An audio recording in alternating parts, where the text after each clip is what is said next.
오늘 우리에게 주신 하나님의 말씀은 고린도전서 13장 4절부터 7절까지 말씀입니다. 고린도전서 13장 4절부터 7절 말씀입니다. 말씀 찾으셨으면 우리 같이 한 목소리로 4절부터 7절까지 봉독하도록 하겠습니다. 시작. 사랑은 오래 참고 사랑은 온유하며 시기하지 아니하며 사랑은 자랑하지 아니하며 교만하지 아니하며 무례히 행하지 아니하며 자기 유익을 구하지 아니하며 성내지 아니하며 악한 것을 생각하지 아니하며 불의를 기뻐하지 아니하며 진리와 함께 기뻐하고 모든 것을 참으며 모든 것을 믿으며 모든 것을 바라며 모든 것을 견디느니라. 아멘. 우리 이사야 말씀 같이 세 번 같이 선포하고 말씀 나누겠습니다. 시작.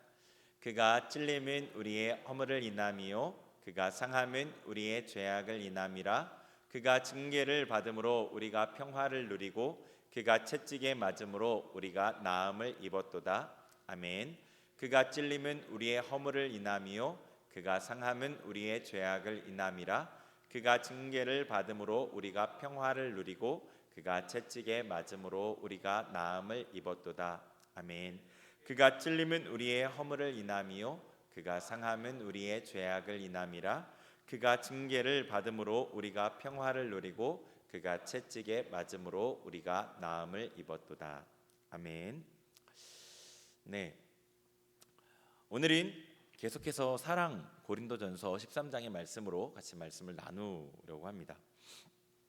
오늘 읽었던 4절부터 7절 말씀 중에 특별히 4절 말씀을 조금 더 집중해서 보려고 해요. 그리고 이어지는 말씀들은 계속 볼 거고요. 우리가 계속 봤던 13장의 세 구절, 첫 번째 세 구절은요, 그 구절을 살펴봄으로 인해서 우리가 사랑이 없는 어떤 것도 하나님 앞에 의미가 없다는 것을 우리가 살펴봐서 알 수 있었죠. 그러니까 사랑이 기독교 신앙의 핵심이고 기준입니다. 이 그리스도인들에게 있어서 사랑이라는 것이 얼마나 중요한지 바울 사도는 그 극단적이라고 할 정도로 강하게 주장을 했던 것을 통해서 우리가 알 수 있었어요. 우리가 이 믿는 사람들뿐 아니라 사실은요, 믿지 않는, 교회를 다니지 않는 세상 사람들도 예수님께서는 사랑에 대해서 설파하셨다고 알고 있어요. 그죠? 예수님 사랑에 대해서 전했다고 알고 있단 말이에요. 그리고 뭐 교회 다니는 사람들 중에 물어보면 율법의 핵심이 뭐냐, 하나님 말씀의 전체 핵심이 뭐냐라고 물어보면 하나님 사랑이에요, 그리고 이웃 사랑이에요라고 얘기할 사람들이 많이 있죠. 교회를 좀 오래 다닌 사람들은 기본적으로. 그리고 또 하나님께서 우리를 왜 구원하셨습니까? 라고 물으면 요한복음 3장 16절 말씀을 인용하겠죠. 하나님께서 사랑하셔서 구원하셨다라고 얘기를 할 거예요. 우리 청년들 중에서도 이런 정도의 대답은 할 수 있는 청년들이 대부분일 거라고 생각을 해요. 교회 생활을 오래 했기 때문에. 우리가 고린도전서 13장의 말씀을 보기 이전에도 우리는 사랑이 얼마나 중요한지 알고 있었어요. 우리 1절부터 3절 말씀을 통해 사랑이 정말 핵심적이라는 것 알고 있었지만 그 이전에도 우리는 사랑이 얼마나 중요하고 핵심적인지 사실 알고 있었어요. 그럼에도 이 사랑이라는 부분에 대해서 너무 등한시했던 것도 사실이죠. 우리가 하는 행실과 말에 이 사랑이 담겨 있는지를 점검하지 않았었고요. 그저 어떤 행동을 했다는 것 자체에 만족을 했던 것 같아요. 뭐 봉사를 했다, 어떤 행사를 잘 마쳤다, 기도를 했다, 말씀을 읽었다, 헌금을 했다, 사역을 했다, 복음을 전했다, 말씀에 근거해서 부모님을 뭐 도와드렸다, 공경했다, 이런 것에 만족을 했던 모습이 있지 않았나 싶어요. 그 안에 정말 사랑이 기반이 되어서 행했는지에 대한 점검보다도 그 일을 했다는 것 자체에 만족을 했던 것 같습니다. 물론 제가 나열한 이런 일들도 사실은 사랑이 동기가 돼서 처음에 시작을 했겠죠. 어떤 특별한 보상이 없는 이런 행동들을 사랑의 동기가 아니고서 하기는 쉽지 않을 테니까요. 그죠? 그럼에도 처음에는 처음엔 사랑으로 행했지만 나중에는 사랑이 없이 행하게 되는 모습들도 많이 있었던 것 같습니다. 그 이유는 아마도 자기 스스로 마음의 동기를 살피지 않아서 그랬었겠죠. 무엇이 잘못돼 가고 있는지를 점검을 못했으니까. 그리고 하나님이 주신 사랑으로 계속 채워졌어야 되는데 그러지 못해서 그랬을 것도 같습니다. 우리가 이 행동을 했다는 것 그 자체에 만족하게 되는 것, 이것이 마귀가 정말로 원하는 일 중에 하나예요. 행동 그 자체에 초점을 맞추는 것, 하나님과 상관없는 행동으로 우리가 바빠지는 것, 그거에 초점을 맞추게 하는 게 마귀가 원하는 것이겠죠. 능력 없는 행동이고요, 자기의 이기적인 동기들로 행하게 하는 행동이니까요. 이제 우리가 행하는 모든 일을 점검해야 합니다. 사랑으로 행하기를 힘써야 되겠죠.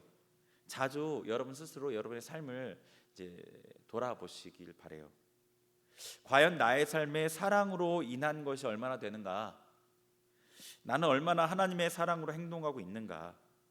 점검을 해봐야 돼요. 그렇죠? 이제 이것이 얼마나 중요하고 이 사랑이 빠진 것이 얼마나 빈 껍데기와 같다는 것을 우리가 분명하게 알게 되었으니까요.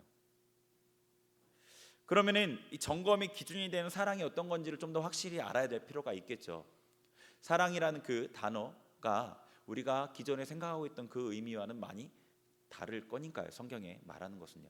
근데 비단 이것은요, 이 성경에만 국한되는 건 아니에요. 어떤 단어가 다르게 쓰이는 것은 어떤 특정한 분야에서 어떤 단어를 일반적으로 채용해 쓰는데 그 의미가 그 분야에선 다른 의미로 보통 많이 쓰여요.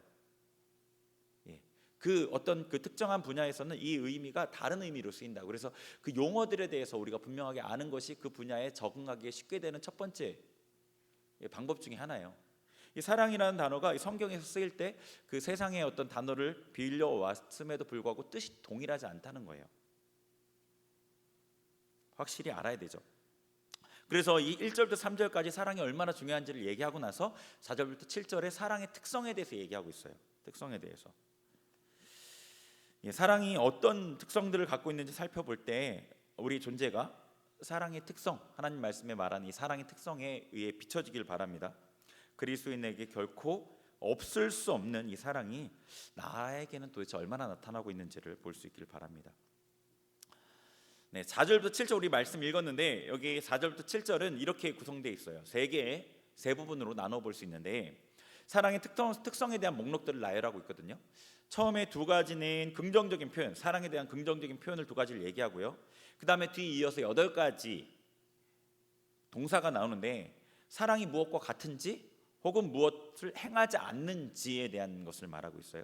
그 다음에 마지막으로는 5개의 긍정적인 진술로 이루어져 있습니다.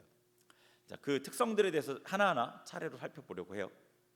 우선 두 가지 긍정적인 표현 4절에 보면은요, 두 가지 4절 한번 더 읽어보죠. 시작. 사랑은 오래 참고 사랑은 온유하며 시기하지 아니하며 사랑은 자랑하지 아니하며 교만하지 아니하며. 아멘. 첫 번째 두 가지 긍정적인 표현이 나오는데 사랑은 오래 참고 사랑은 온유하며 이렇게 되어 있습니다. 그러니까 사랑의 특성에 대해서 사랑은 오래 참고 사랑은 온유하다고 되어 있어요.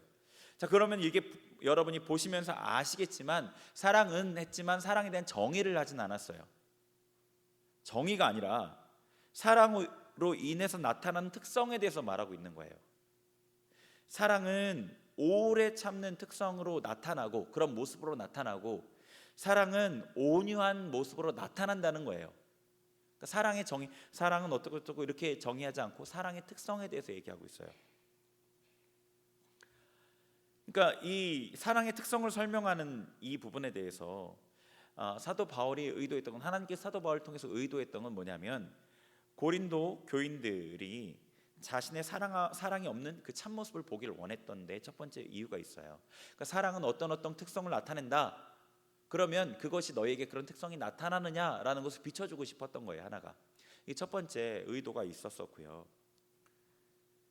그리고 또한 중심에 이 사랑이 없으면 사랑이 있으면 반드시 그 사랑이 있는 사람의 모습이 드러난다는 것을 말하고 싶었던 거죠. 그러니까 예수님께서 뭐라고 얘기하셨냐면 선한 사람이 쌓은 선에서 선한 것을 내고 악한 사람은 쌓은 악에서 악한 것을 낸다고 하셨어요. 중심에 있는 것은 반드시 드러나게 되어 있다는 거예요. 신앙과 삶은요 결코 분리되지 않아요. 중심에 사랑이 있으면 반드시 표현되게 되어 있어요. 우리 안에 만약에 사랑이 있다면, 사랑이 풍성하게 있다면 그로 인해 드러나는 모습은 오래 참음과 온유한 모습이에요. 오래 참음과 온유한 모습. 근데 여러분 이 단어를 들으면서 보면서 좀 이게 감이 오는 분이 있는지 모르겠어요. 이거는 익숙한 단어예요, 우리에게. 성령의 9가지 열매에 속해 있어요. 이 오래 참음과 온유함이. 그렇죠? 사랑과 희락과 화평과 오래 참음과 자비 양선과 온유와 충성과 절제. 성령의 9가지 열매 가운데 오래 참음과 온유가 들어가 있어요. 이 성령의 9가지 열매는요, 성령님의 열매예요. 드러나지는 열매예요. 열매라는 것은 보이는 거잖아요, 그렇죠? 나무에 열매가 맺히면 보이는 거예요. 성령의 9가지 열매는 보이는 거예요. 그러니까 어떤 사람이 성령을 따라 행할 때 그 사람 안에서 성령께서 일하심으로 그의 삶에 이런 모습이 나타나게 된다는 거거든요. 그리고 성령의 9가지 열매는 성령님의 열매이기 때문에 성령님의 성품을 말하기도 해요. 그리고 성령의 열매는 성령님께서 예수 그리스도의 영이시기 때문에 그리스도의 열매이기도 하고요, 그리스도의 성품이기도 한 거예요. 그러니까 이 오래 참고 온유하다는 것은 예수님의 특성 중에 포함되어 있는 겁니다. 그런데 성령의 9가지 열매라고 했잖아요. 근데 그 중에 특별히 2가지를 들어서 얘기하고 있어요. 2가지 특별히, 다른 것들은 제외하고. 그 이유는요, 이 2가지 열매가 이 당시에 고린도 교인들에게 정말로 필요했던 모습이었기 때문에 그래요. 이들에게 정말로 필요했던 모습. 고린도 교회 이전에도 얘기했었지만 시기와 분쟁이 있었어요. 다툼이 있었어요. 그들 가운데 파당을 지었어요. 파당이라는 건 서로 이렇게 무리가 나눠져서 서로 이렇게 하는 거예요. 반목하는 거예요. 파당이 있었어요. 심지어는 세상 법정에 고소하는 경우도 있었고요. 그러니까 이 고린도 교인들에게는 지금 사실은 진정으로 서로를 향한 오래 참음과 온유함이 필요했던 거예요. 그래서 특별히 이 성령의 열매의 이 특성을 들어서 사랑은 이런 모습이 나타난다라고 얘기하고 있는 거예요. 근데 반대로 또 이 오래 참음과 온유함은요, 또 어떠냐면요, 우리가 하나님께 받은 은혜이기도 해요.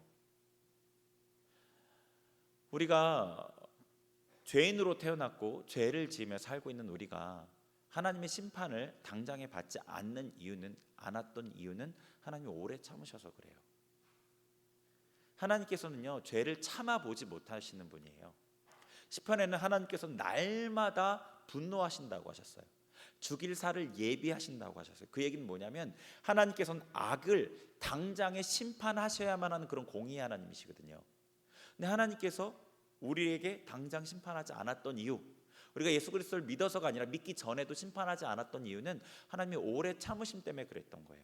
그리고 그 오래 참으심은 우리에게만 국한된 게 아니라 아담이 범죄한 이후부터 예수 그리스도께서 오실 때까지도 계속 오래 참으셨고, 지금도 죄인들이 회개하기를 오래 참고 기다리고 계셔요.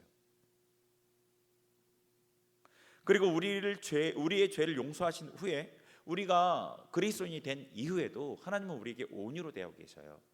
죄와 쉽게 타협하고 하나님의 말씀을 쉽게 어기는 우리에게 온유로 대하시죠. 우리가 예수 그리스도를 믿음으로 하나님의 자녀가 된 이후에는 우리에게 물론 영원한 지옥불에 빠지는 형벌은 없죠. 그런데 아들에게는 징계가 있잖아요. 그죠? 히브리서 말씀에 아들에게는 당연히 징계가 있다고 그랬어요. 징계가 없으면 사생아라고 그래서 징계가 없는 것은, 아들인 우리에게 징계가 당연히 있어요. 당연히 있는데 만약에 하나님이 우리를 온유로 대하지 않으시고 하나님의 공의로만 대하셨다면은 하나님의 징계로 인해서 우리는요, 아마 우리의 범죄한 팔이나 다리나 눈, 지체들이 이미 다 없어졌을 거예요. 하나님께서는 우리를 오래 참으셔서 우리의 심판을 미루시고 우리가 회심할 때까지 기다리셨고, 지금도 온유함으로 우리를 대하고 계셔요. 사랑은 오래 참고 온유합니다. 우리가 이미 그 사랑을 하나님께 받고 있는 거예요. 그리고 앞으로도 받아야 돼요. 그러니까 우리는 당연하게 서로에게 오래 참고 온유해야 되죠. 그 다음에 사랑에 대한 특성, 부정적으로 표현한 특성 첫 번째가 있어요. 4절 읽었던 말씀, 시기하지 아니하며. 우리 4절 한 번 더 읽어보죠. 시작. 사랑은 오래 참고 사랑은 온유하며 시기하지 아니하며 사랑은 자랑하지 아니하며 교만하지 아니하며. 아멘. 사랑은 시기하지 아니하며 라고 되어 있어요. 이제 사랑이 무엇을 하지 않는지를 얘기하는 거예요. 그러니까 사랑은 시기하지 않아요. 사랑이 있는 사람은, 사랑이 우리에게는, 우리 안에 있으면 그 사랑은 우리에게 시기하지 않게 해요. 자, 고린도전서 3장 3절을 한번 보겠습니다. 13장이죠. 그 앞에 조금 넘어가서 3장 3절을 한번 찾아보죠.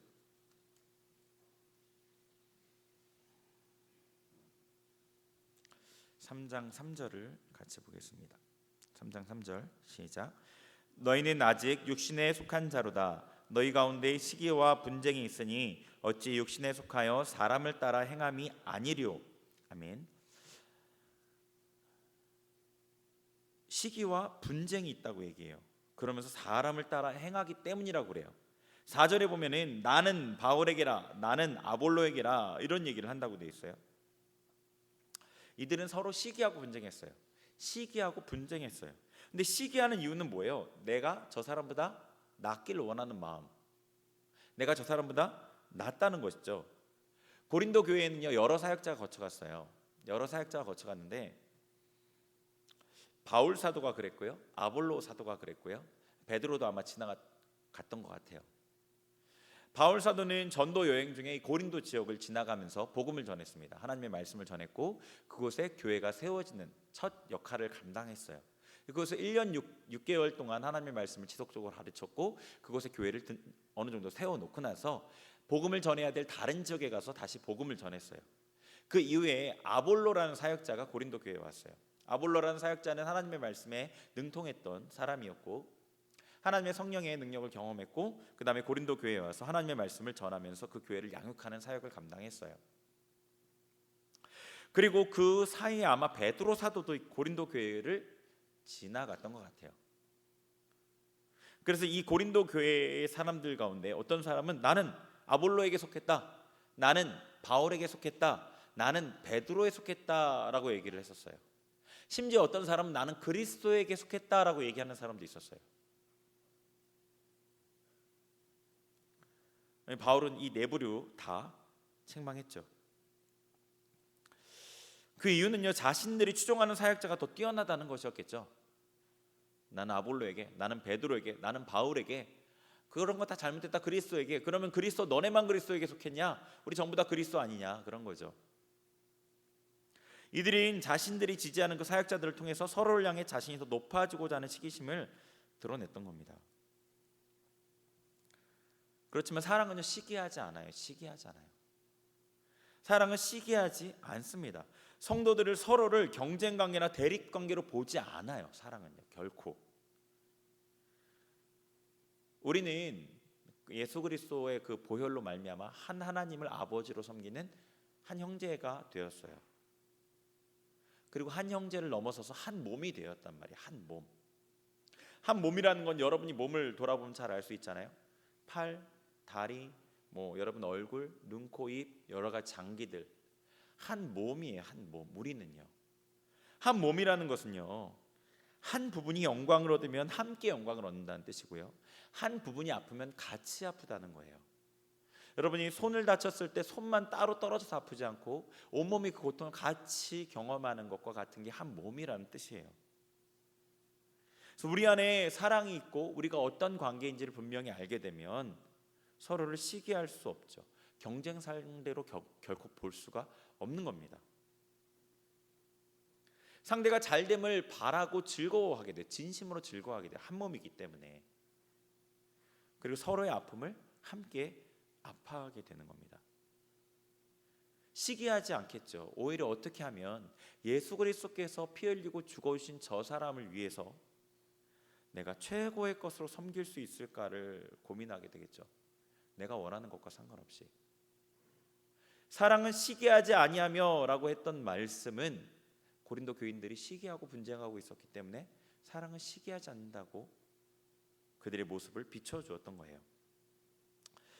부정적인 표현으로 사랑이 몸을 안는다는 것. 두 번째는요, 사랑은 자랑하지 않습니다. 자랑이라는 것은 여러분 잘 아시겠지만 드러내어 높이려는 동기에서 나타나는 행동이잖아요. 드러내 높이려는 동기. 사람들의 관심을 자기가 독차지하고 싶은 것은 욕심들입니다. 이전에 나눴던 말씀 가운데 고린도 교인들 가운데 있었던 은사적인 문제가 있었어요. 근데 그 은사적인 문제가 있었던 이유는 은사 자체에 문제가 있었던 게 아니었어요. 그렇죠?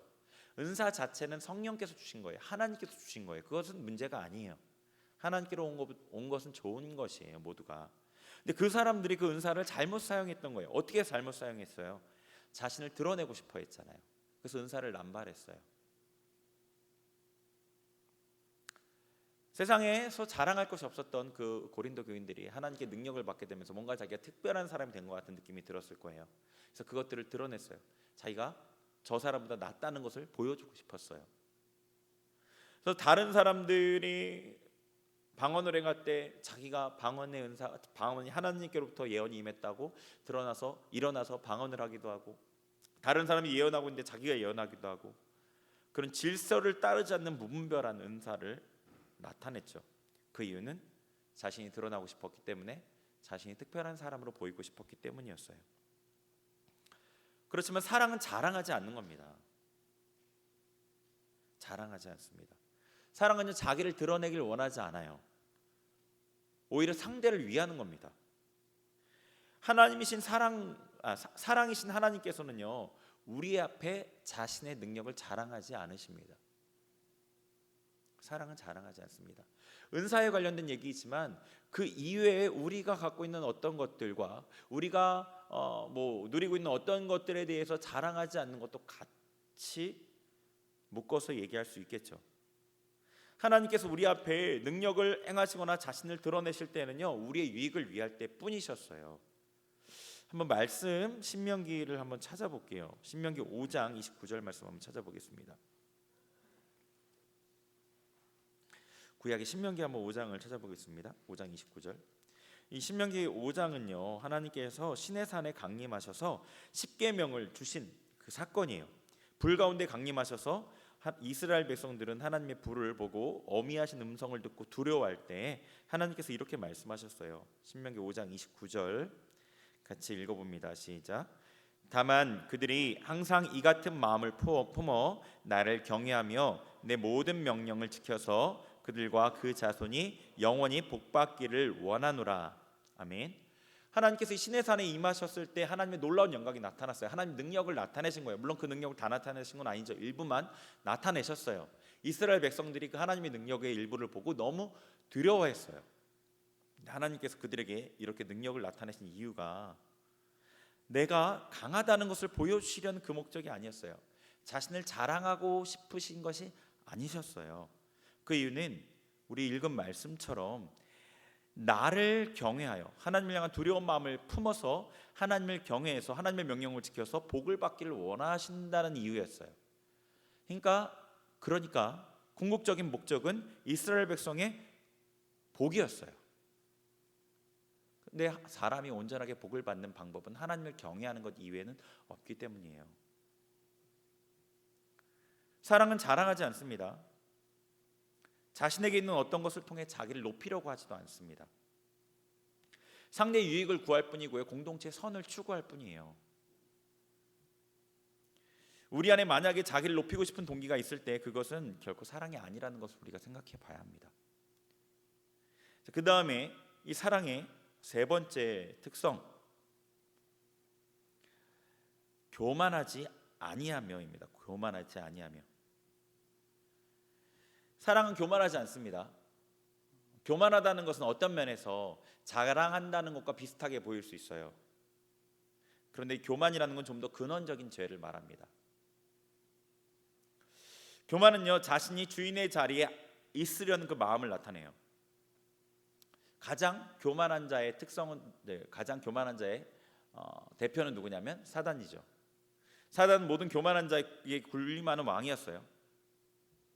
사단은 하나님의 자리에 자기가 앉길 원했고, 그래서 하나님을 대적했습니다. 그리고 하와를 꿰었죠. 아담을 꿰었고요. 그래서 그들이 하나님의 자리를 대신하게 하려는, 하나님이 되게 하려는 죄를 짓게 했습니다. 교만이라는 것 결국에 가장 근원적인 죄, 하나님을 거절하고 자기 스스로 주인이 되려고 하는 그 죄가 교만입니다.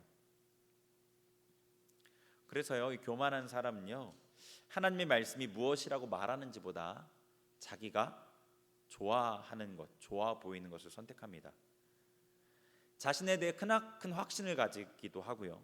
자신의 지식이나 행동, 관점 어떤 것이든지 자신에 대해서 과도한 확신을 가져요. 반대이기도 해요. 자신에 대해 과도하게 부정하기도 합니다. 그러니까 이 두 가지가 똑같은데 뭐냐면 두 가지 다 하나님의 기준을 받아들이지 못하고 자신의 기준을 고수한다는 거예요. 고린도 교인들의 경우에는요, 이 하나님의 말씀을 듣지 못하는 이 교만한 부분이 바울을 대항했던 것에서 나타났었습니다. 바울은요, 자기가 전한 하나님의 말씀, 하나님의 메시지, 그 메시지를 거부하는 이 고린도 교인들, 그 메시지를 따르지 않고 자기가 좋아 보이는 다른 의견을 따르는 이 고린도 교인들에게 교만이라고 지적했습니다. 고린도전서 4장 한번 찾아보죠. 4장 6절.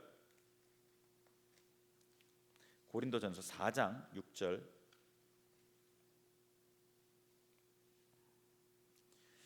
고린도전서 4장 6절 같이 읽겠습니다. 시작.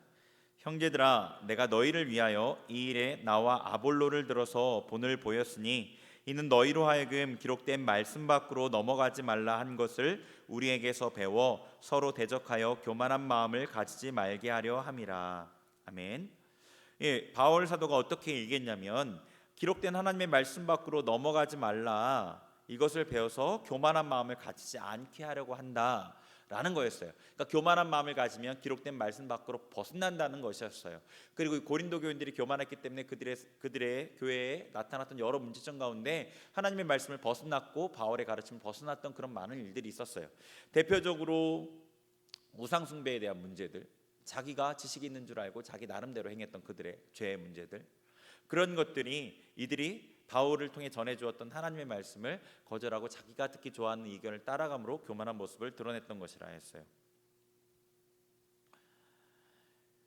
그렇기 때문에 사도 바울은 여기서 얘기하는 거예요. 고린도 교인들이 하나님께서 세우신 그 바울이라는 권위에 순종하지 않고 스스로 판단하는 기준에 따라 행동한 것에 대해서 지적하면서 사랑은 교만하지 않는다라고 말하고 있는 겁니다. 사랑은 우리를 교만하게 만들지 않습니다. 오히려 순종하는 마음을 가지게 하죠. 여러분 스스로 어떤 모습이 신앙적으로 아름다운 모습인지 판단해 보시기 바라요. 한 사람은 어떤 세워진 권위가 부족한 모습이 있는 것은 알지만 하나님께 세우신 줄 알고 기도하면서 최선을 다해 돕고자 하죠. 그리고 하나님의 말씀에 벗어나지 않는 것에 대해서는 순종하려고 하는 어떤 사람, 한 사람과 또 어떤 한 사람은 세워진 권위자의 부족한 모습을 보고 그가 하는 일을 곡해하거나 잘못 해석하거나 비방하는 모습을 가진 사람, 이 두 부류의 사람이 있다면 어느 쪽이 더 신앙적으로 아름다워 보일까요? 당연히 전자이겠죠. 여러분이 앞으로 어떤 권위자를 또 만날 수도 있고 지금 세워져 있는 교회에 여러 권위자도 있는데 세워진 권위자가 여러모로 부족할 수 있습니다. 권위자도 사람이기 때문이죠. 그리고 세워져 있기 때문에 다른 이들보다 더 단점도 잘 보입니다. 그러나 우리가 권위자를 존중하는 것은 완벽해서가 아닙니다. 하나님께서 세우셨기 때문이죠. 교회 안에 순종적이고 부드러운 모습의 성도들이 많아지는 것이 아름다운 교회의 모습의 표징 중에 하나입니다. 여러분도 권위자를 볼 때 뾰족한 눈으로 무엇이 걸리고 무엇이 잘못돼 보이고 무엇이 문제라고 자꾸 보인다면 여러분이 사랑으로 행하고 있는지 살펴보아야 될 거죠. 사랑은 많은 허물을 덮어주고요, 사랑은 교만하게 하지 않습니다. 사랑은 누구의 잘못이 보이더라도 온유하게 대해주고 도와주고 협력해서 공동체의 선을 이루려는 마음을 가지게 합니다. 앞에서 잠시 언급했지만 사랑의 특성은 예수님의 특성을 말하고 있습니다. 사랑은 이라고 되어 있는 어구에다가 사랑 대신에 예수님은 혹은 하나님은 이라고 바꿔 읽어도 전혀 뜻이 무리가 없어요. 하나님께서 사랑이시기 때문이죠. 그러니까 하나님께서는 어떤 분이시냐면 오래 참으시고 온유하시고 시기하지 않으시고 자랑하지 않으시고 교만하지 않으신 분입니다. 그리고 하나님께서 우리에게 이렇게 행하셔요. 우리에게 하나님께서 이런 분이시고요. 그래서 하나님께서는 우리도 이렇게 행하기를 원하십니다. 우리가 하나님께 속한 자이고 우리가 다시 태어나 하셨기에, 그리고 우리를 구속하셨기에 이렇게 행하라고 하시죠. 그저 하나님께서 명령으로만 하시는 게 아니에요. 이렇게 해라. 그리고 나서 하지 못했을 때 그것에 대해서 책망하시는 그런 분이 아니고, 우리가 할 수 있도록 하나님의 사랑을 부어 주시죠. 하나님의 사랑을 부어 주셨고, 우리가 간구하고 요청할 때마다 하나님의 사랑을 또 풍성하게 부어 주십니다. 우리에게 부어주신 그 하나님의 사랑으로 우리는 사랑으로 행할 수 있습니다. 어쩌면 우리 중에 누구는 과연 이렇게 행할 수 있을까? 라는 물음이, 그런 생각이 들지 모르겠습니다. 그러나 저는요, 여러분이 믿으시길 바라요. 그냥 근거 없이 믿으라는 게 아니라 하나님이 선하시고 온유하시다는 그 사실, 이 온 우주에서 어떤 사실보다 더 확실한 그 사실을 믿으시라는 겁니다. 그 사실을 근거로요. 하나님께서는 결코 우리가 할 수 없는 일을 하라고 명하시는 분이 아니셔요. 그분이 선하시고 온유하시기 때문에 우리가 할 수 있는 명령만 주십니다. 다만 우리 스스로 힘으로 할 수 없지만요, 하나님께서 주신 그 힘으로 할 때 할 수 있는 그 일, 인간적인 힘으로는 이룰 수 없죠. 왜냐, 하나님의 성품을 따르는 하나님의 일이기 때문에 인간적인 힘으로는 할 수 없어요. 그게 하나님의 일이기 때문에.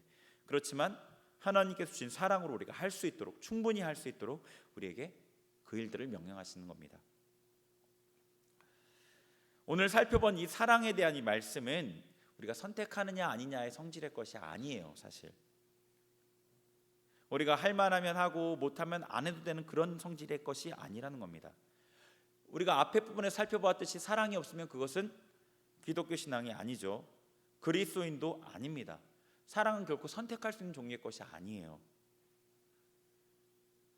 그러면 우리가 그동안 사랑으로 행하지 않았던 수많은 시간들, 행동들 어떻게 된 것일까요? 그게 바로 하나님이 자비하신 분명한 증거입니다. 하나님께서 어떤 분이신지는 이 성경에 나와 있는 이 말씀이 움직일 수 없는 증거예요. 부인할 수 없는 확실한 사실입니다. 즉 하나님은 사랑이시고 사랑이 아닌 어떤 것도 하나님 받으실 수 없는 것은 분명한 증거입니다. 그럼에도 하나님께서는 사랑으로 행하지 않는 우리를 오래 참고 계시고 온유로 대하고 계시는 겁니다. 우리에게 예수님의 완전한 순종을 자랑하며 강요하지 않으시는 겁니다. 그저 사랑으로 우리를 참고 기다려주시고 계시는 겁니다. 하나님께서 자비하시고 온유하시고 오래 참고 계시니까 우리가 그분의 성품을 이용하면 되겠습니까? 하나님께서 우리를 기다려주시는 것뿐이에요.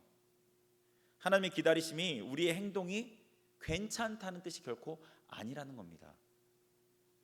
우리가 끝까지 고집하는 목으로 사랑으로 행하기를 거부한다면 그분의 공의의 심판을 받을 수밖에 없겠죠. 그렇지만 하나님께서는 우리를 영원한 심판대 앞에서 영원한 형벌에 넣기를 결코 원하지 않으셔요. 그래서 믿는 우리에게는 이 땅에서 일부의 심판을 행하심으로 우리를 돌이키게 하셔요. 일부의 심판을 행하심으로 인해서. 그게 징계와 같은 겁니다. 완전한 심판을 행하시는 게 아니라 우리가 깨달도록, 그래서 우리를 돌이키도록 하는 손길을 행하셔요. 이 주제는 다음에 좀 더 자세히 볼 기회가 있으면 좋겠어요. 근데 어쨌거나 하나님께서는 우리가 계속 고집하는 목으로 거부하고 하나님의 뜻을 행하기를 거부할 때 우리에게 징계의 손길을 통해서 우리가 하나님의 길로 오도록 하셔요. 창세기에 야곱이 하나님의 말씀을 그렇게 거역하잖아요, 그죠? 야곱만큼 창세기 대족장 중에 고생스러운 삶을 살았던 사람이 없을 거예요. 근데 야곱이 야복 강가에서 하나님과 씨름해요. 안 가고 싶어서 계속 씨름하는데 그때 끝까지 도망치려는 야곱을 하나님께 결국에 밤새도록 그렇게 하나님과 씨름해도 듣지 않으니 환도뼈를 쳐서 위골시켜요. 엉치뼈를. 어쩔 수 없으니까요. 끝까지 고집 부리니까. 하나님은 그를 믿음의 조상으로 삼으셔야 되는데 결코 하나님이 원하시는 뜻이 아니었죠. 하나님은 20년을 넘게 야곱을 참고 기다려 주셨거든요. 20년뿐 아니라 그 태어났을 때부터 기다려 주셨죠. 중요한 것은 우리가 사랑으로 행하지 않고도 이렇게 지내는 것이 하나님의 자비의 확실한 증거라는 겁니다. 우리 하나님의 자비를 만홀히 여기면 안 되죠. 하나님의 확실한 말씀 앞에 어떻게 해서든 우리가 돌이켜야 됩니다.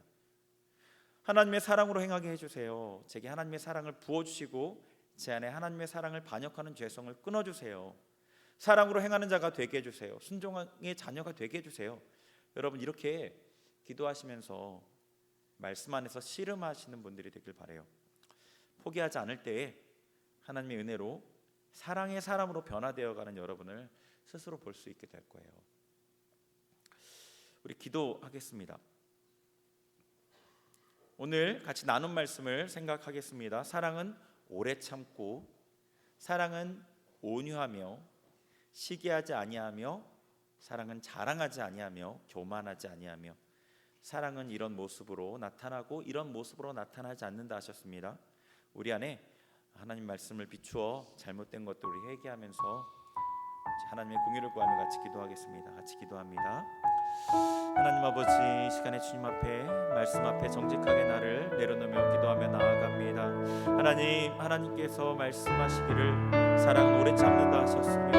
하나님, 우리 안에 오래 참음의 모습이 없었음을 회개합니다. 아버지, 급히 화내고 분내며 하나님 내 기준과 맞지 않는다고 아버지 우리가 용납하지 못했던 모습들을 회개합니다. 아버지, 온유하지 못했으며 아버지 주님 온유하지 못했으며 부드러운 마음으로 사람들을 대하지 못하고 받아들이지 않았고 성도들을 대하지 않았습니다. 아버지, 시기하지 않는다는 모습 우리 안에 없었습니다. 자랑하지 않는 아버지 교만하지 않는 그런 모습 우리에게 없었습니다. 쉽게 남들을 시기하며 쉽게 자신을 높이기를 원했으며 하나님의 자리에 내가 앉기를 원했으며 아버지, 우리 안에 사랑 운행하는 모습이 너무도 부족했던 것들을 회개합니다. 주님 용서하여 주옵소서.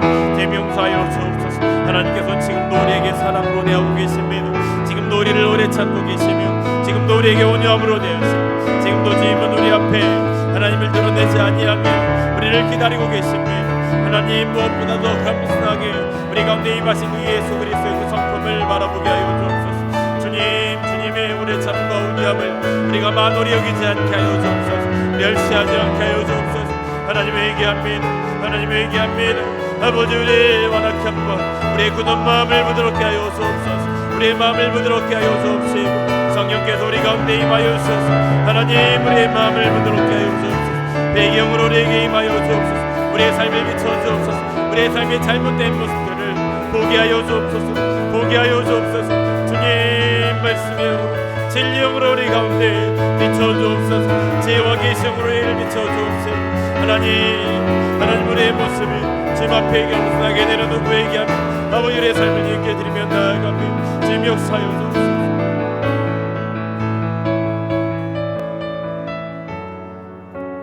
우리가 찬양합니다. 주께 가오니 날 새롭게 하소서.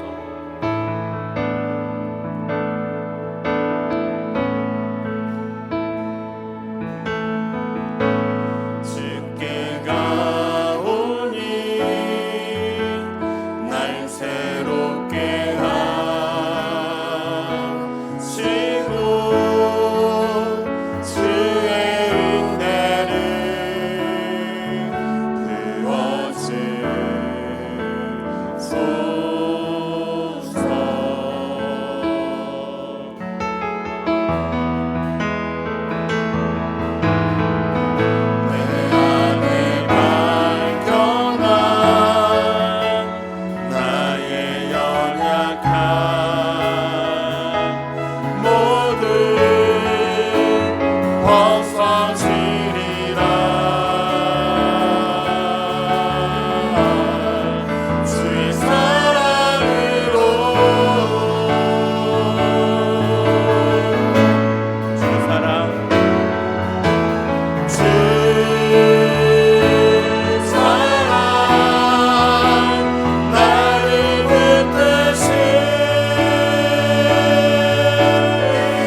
우리 안에 하나님의 사랑과 너무도 멀어져 있는 우리의 연약함들을 주님 사랑으로 벗어지게 하시고 주님의 사랑으로 우리를 새롭게 하여 주셔서 하나님 안에 변화되게 하옵소서. 간절한 마음으로 기도하길 원합니다.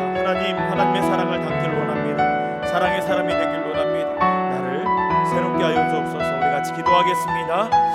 하나님 아버지 이 시간에 주님 앞에 하나님의 은혜를 간구하며 기도합니다. 성령이 우리 가운데 임하여 주시니 사랑의 영으로 임하여 주옵소서.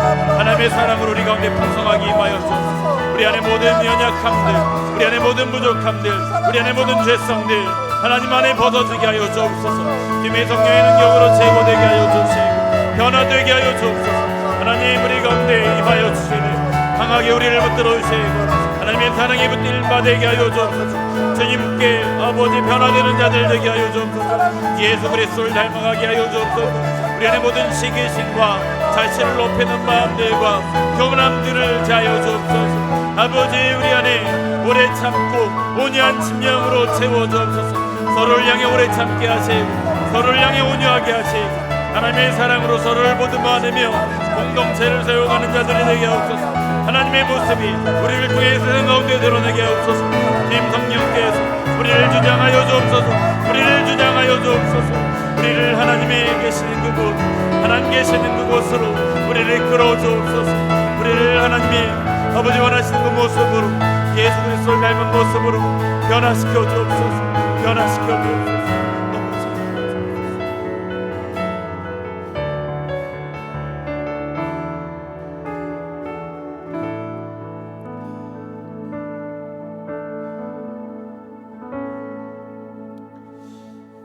하나님 말씀 앞에 우리가 겸손하게 자복하며 기도했습니다. 성령께서 우리에게 임하시고 우리 안에 모든 부정한 것들과 연약함들 하나님께부터 멀어져 있는 모든 모습들을 제거하시고 성령의 충만함으로 성령의 사랑으로 하나님의 능력으로 우리를 붙들어 주시고 세워 주옵소서. 감사드리며 예수님의 이름으로 기도합니다. 아멘. 준비된 예물 주님께 드리겠습니다.